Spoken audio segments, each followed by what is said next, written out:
प्यारे बच्चों नमस्कार। आज हम 9वीं कक्षा की हिंदी पाठ्य पुस्तक सीरीज भाग 1 से कबीर की साखियों की सप्रसंग व्याख्या कर रहे हैं।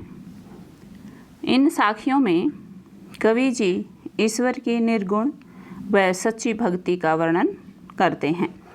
निर्गुण यानी किसी भी रूप में न मानना। ईश्वर को वे बिना किसी रूप के मानते हैं कि उनका कोई रूप नहीं होता, इसलिए निर्गुण भक्ति कहा गया है।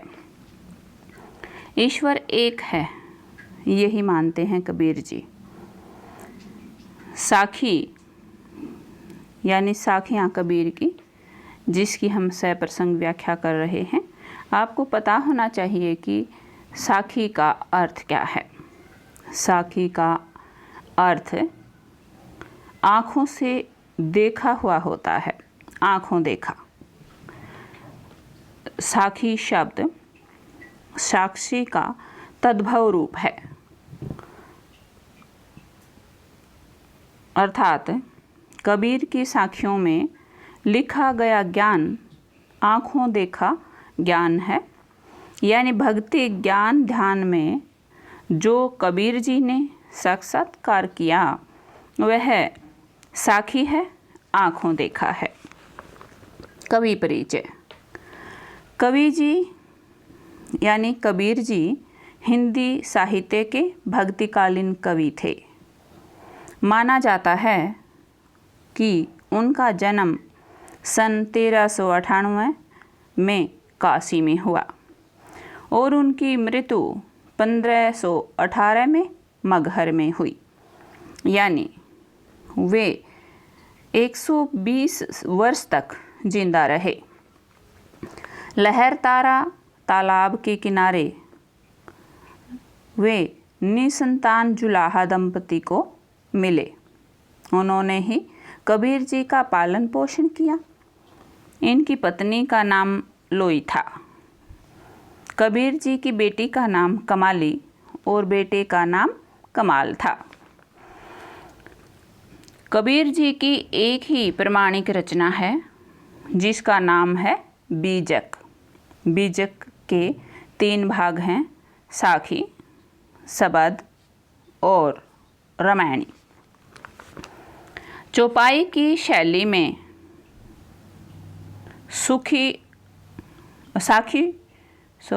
साखी दोहा की शैली में, चौपाई की शैली में अपनी वाणी उन्होंने प्रस्तुत की है। उनकी भाषा में अवधी, ब्रज, खड़ी बोली, पूर्वी हिंदी, फारसी, अरबी, राजस्थानी और पंजाबी आदि भाषाओं के शब्दों का बहुत अधिक प्रयोग मिलता है। ये था आपका कवि परिचय। अब हम साखियों की सप्रसंग व्याख्या करेंगे। मान सरोवर सुभर जल, हंसा केली क्राही, मुक्ता फल मुक्ता चुके, अब उड़ी अनत न चाही। मान सरोवर एक झील है जो तिब्बत में है। सुभर जल, सु अच्छा, भर भरा हुआ, जल जल से। मानसरोवर झील जल से अच्छी तरह भरी हुई है। हंसा केली क्राही, और हंस केली क्राही, केली क्रीड़ाएं कर रहे हैं। केली होती है क्रीड़ाएं करना। मुक्ता फल मोती, यानी भक्ति का जो फल होता है वो उसके बारे में बता रहे हैं। मोती कह रहे हैं। मुक्ता चुगें, मुक्त होकर, मुक्ता फल मोती, मुक्ता का अर्थ है मुक्त होकर, चुगें चुग रहे हैं कौन? हंस। अब उड़ी अनत न चाही, अब उड़ी उड़कर, अनत दूसरी किसी और जगह, न चाही नहीं जाना चाहते।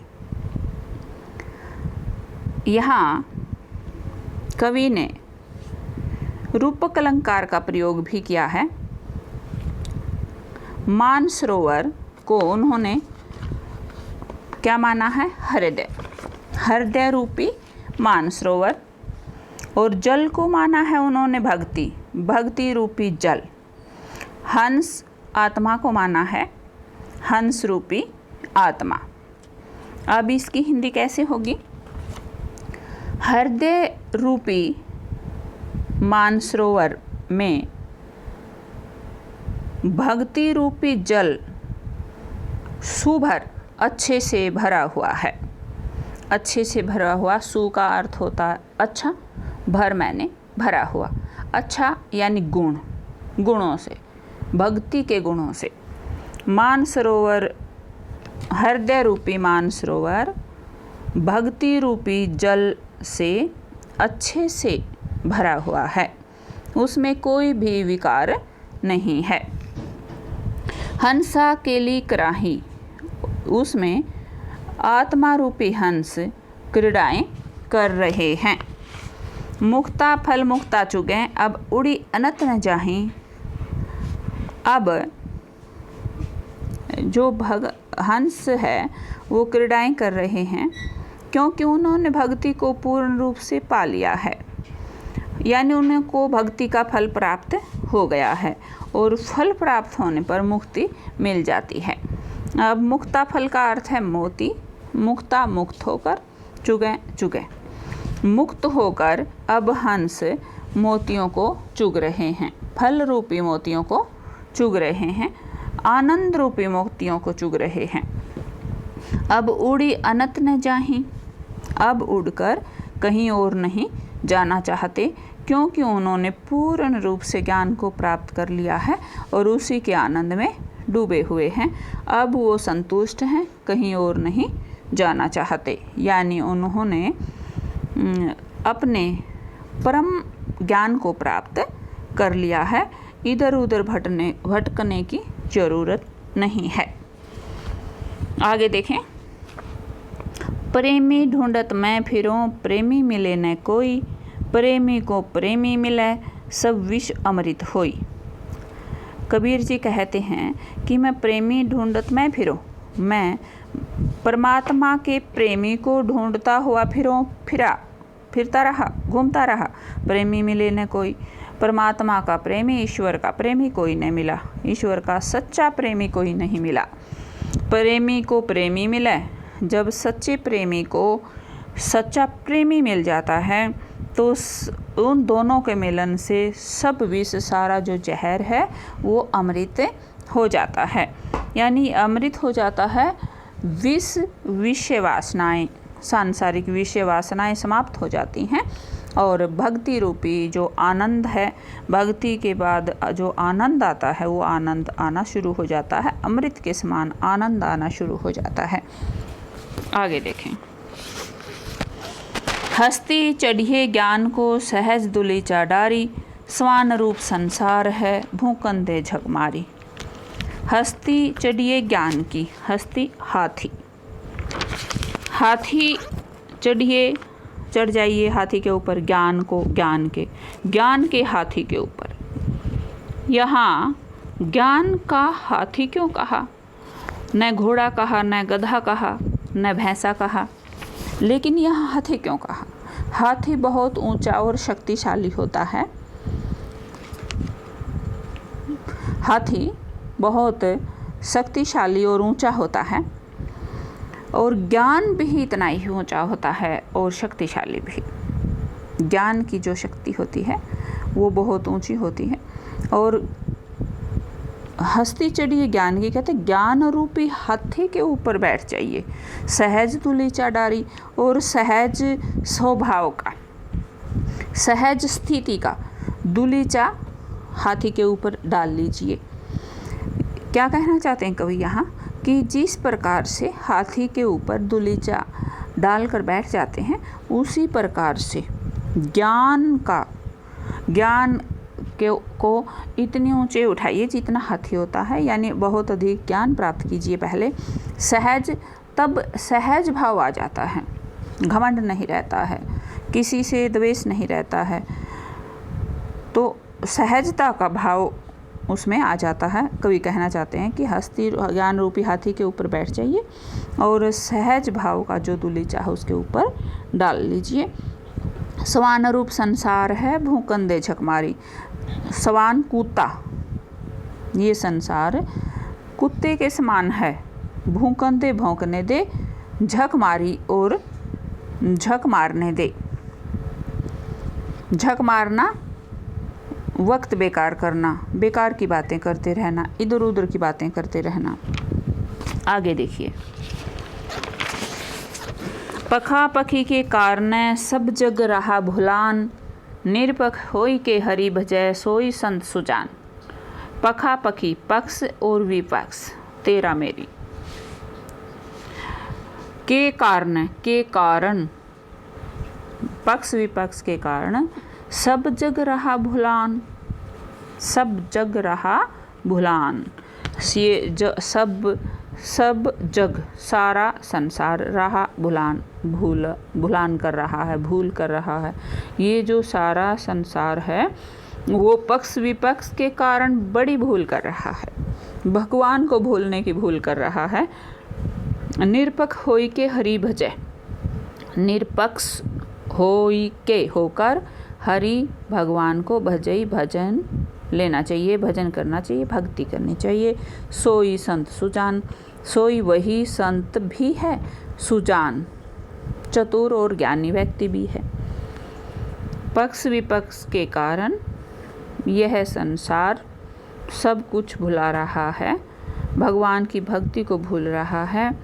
निरपक्ष होकर जो हरि का भजन करता है वही संत भी है और सज्जन भी है, ज्ञानी भी है, चतुर भी है।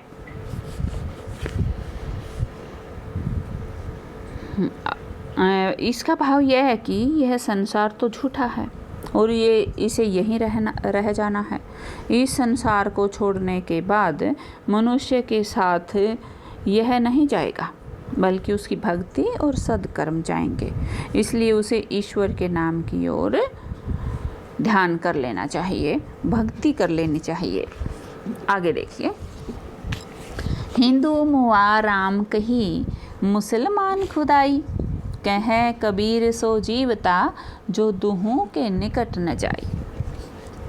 हिंदू मुआ, मुआ मर गया, खुदाई परमात्मा, निकट पास। हिंदू मुआ, हिंदू मृत्यु को प्राप्त हो गया। राम कही, राम कहते कहते। मुसलमान भी मृत्यु को प्राप्त हो गया। खुदाई, खुदा कहते कहते। यानी हिंदू सोचता है कि राम हमारा है, मुसलमान सोचता है कि खुदा हमारा है। खुदा और राम में कोई अंतर नहीं है, ईश्वर के ही ये भिन्न भिन्न नाम हैं। कहें कबीर सो जीवता, जो दूहों के निकट न जाई। कबीर जी कहते हैं, कबीर जी कहते हैं, सो वह जीवता जिंदा है, ज्ञानी है, जो दूहों के, जो दोनों के निकट न जाई, निकट नहीं जाता, पास नहीं जाता। हिंदू मुआ राम कही, हिंदू राम मेरा है कहते कहते मृत्यु को प्राप्त हो गया। मुसलमान खुदा को कहते कहते मृत्यु को प्राप्त हो गया। कबीर जी कहते हैं कि जो दोनों के निकट नहीं जाता वही जिंदा है, वही ज्ञानी है। यानी प्रत्येक प्राणी के हृदय में बसने वाला चेतन ही राम और खुदा है। आगे देखिए। काबा फिरी काशी भया, रामे भया रहीम। मोट चून मैदा भया, बैठी कबीरा जिम। काबा फिरी, काबा फिरी। काबा एक स्थान का नाम है, एक जगह का नाम है जहाँ मुसलमानों का धार्मिक स्थान है। जो मुसलमानों का धार्मिक स्थान है ये आप देख रहे हैं, ये काबा है। काशी भया, अब काशी भया, काशी भी गया। काशी, ये काशी है, आप देख सकते हैं इस चित्र में। काशी भया, राम ही भया रहीम। राम भया हो गया, रहीम हो गया। कहते काबा फिरा काशी भया, काबा गया फिरा काशी भया, काशी हो गया। राम भया रहीम हो गया। कहते काबा काशी हो गया और राम रहीम हो गया। रहीम राम हो गया और काशी काबा हो गया। इन दोनों में कोई अंतर नहीं रहा, न स्थान में रहा और न नाम में रहा। मोट चून मैदा भया, बैठी कबीर आजीम। कबीर बैठकर जीम रहे हैं। मोट चून मैदा भया, कहते हैं कि मोटा चून है जो, उसी को पीसने से मैदा बनता है। और इसका भाव ये है कि जो मोटा आटा ही तो मैदे में बदलता है, उन दोनों में कोई मौलिक भेद नहीं है। हे मानव, कबीर जी कहते हैं कि तूने बैठकर बिना किसी भेदभाव के खा ले, जीम ले, अपना पेट भर ले। परमात्मा को चाहे कहीं भी ढूंढो और किसी भी नाम से पुकारो, पर वास्तव में वह एक ही है। आगे देखिए। ऊंचे कुल का जन्मिया, जे करने ऊंच न होए। सुबरन कलश सुरा भरा, साधु निंदा सोए। ऊंचे कुल का कहा जन्मिया, ऊंचे कुल में जन्म लेने वाला। कहा क्या फ़ायदा, ऊंचे कुल में जन्म लेने का क्या फ़ायदा। जे करने ऊंच न होए, यदि कर्म ही ऊंचे न हों, करने कर्म। जे यदि ऊंच न होए, ऊंचे न होए हों। ऊंचे कुल कहा जन्मिया, ऊंचे कुल में जन्म लेकर कहा क्या करना, क्या फ़ायदा। जे कर्म ही ऊंचे न हों। सुबरन कलश, सोने का घड़ा, सोने का कलश। सुबरन सोने का, कलश घड़ा, सुरा शराब भरा हुआ है। सोने का घड़ा यदि शराब से भरा हुआ है, सुरा से भरा हुआ है। साधु निंदा सोए, साधु संत सज्जन लोग तो निंदा सोए उसकी निंदा ही करेंगे। ऊंचे कुल का जन्मिया, ऊंचे कुल में जन्म लेने का क्या फ़ायदा। जे करने ऊंच नहीं होए, यदि उसके कर्म ऊंचे न हों। सोने का घड़ा, कलश यदि सुरा से भरा है, शराब से भरा है, तो साधु निंदा सोए, तो सज्जन लोग तो उसकी निंदा ही करेंगे। क्योंकि यदि सोने का कलश मदिरा से भरा होगा तो सज्जन व्यक्तियों को ये अच्छा लग ही नहीं सकता, वो बाहर का दिखावा होगा। तो ये कविता आपको समझ आई होगी, मुझे ऐसी आशा है। धन्यवाद।